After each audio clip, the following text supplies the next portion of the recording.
সবথেকে কঠিন কাজ হলো মানুষের ছলনা বোঝা। মানুষ হাতে হাত রেখে ছলনা করে, বুকে জড়িয়ে ধরে ছলনা করে, চোখে চোখ রেখে ছলনা করে, ভালোবাসি বলতে বলতে ছলনা করে। এই মানুষগুলো দেখতে খুবই সাধাসিধে টাইপের হয়। উপরে দেখতে সাধাসিধা হলেও এরা আসলে জাত অভিনেতা। একজনকে ভালোবাসে বলতে বলতে আরেকজনকে নিয়ে রেল লাইনে, পার্কে, হোটেলে ঘুরে বেড়ায়।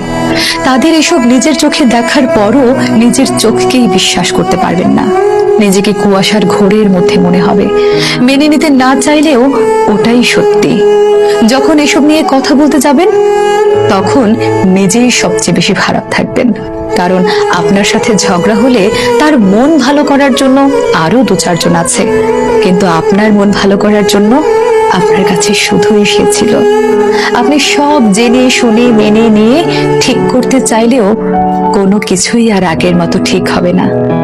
তার সাথে একটু কথা বলার তৃষ্ণায় রোজ পুড়ে ছারখার হবেন, কিন্তু তার কিছুই যায় আসবে না।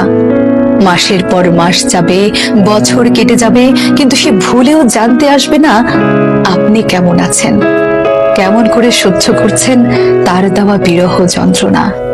তার দেওয়া বিরহ বিচ্ছেদের আগুনে পুড়তে পুড়তে অনেকটা সময় পর বুঝতে পারবেন আসলে নিজের ভালো নিজেকেই রাখতে হয়।